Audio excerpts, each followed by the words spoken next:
এবং ভোটাধিকার লড়াইয়ের অগ্রণী সেনানী জননেতা সাইফুল হক উপস্থিত আছেন।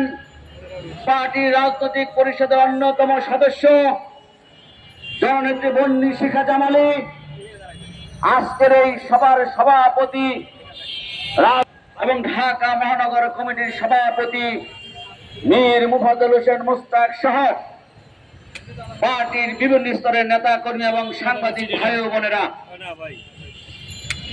বিপ্লবী ওয়ার্কার্স পার্টি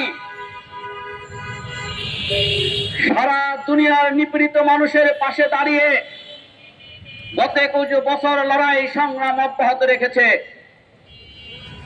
আমরা এই প্রায় 8-9 মাস আগে আমাদের দেশে একটি ফ্যাসিবাদ বিরোধী লড়াইয়ে বিজয় অর্জন করে জনগণের ভোটাধিকার নিশ্চিত করার দিকে আমরা এগিয়ে যেতে চেষ্টা করছি।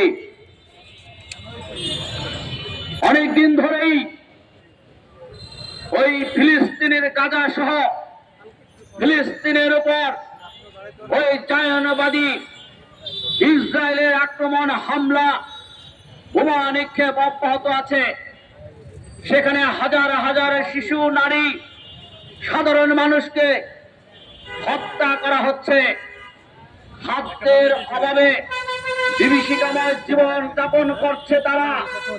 খাদ্য সংগ্রহ করতে ত্রাণ কেন্দ্রে যাওয়ার পথেও হামলা অব্যাহত আছে।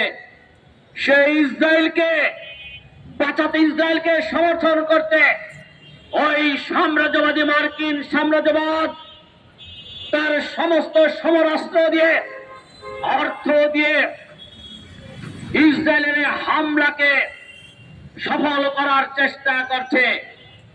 বিশ্ব বিবেক সহ ওই ইরান যখন এই ইসরায়েলি তৎপরতা হামলার বিরুদ্ধে হুঁশিয়ারি উচ্চারণ করলো, ওই মার্কিন সাম্রাজ্যবাদ তার আগ্রাসন, তার আধিপত্য, তার সমরাস্ত্র ব্যবসা দেশে দেশে তার প্রভাব বিস্তার করার লক্ষ্যে ওই ডোনাল্ড ট্রাম্প প্রশাসন ইরানের উপর হামলা করলো।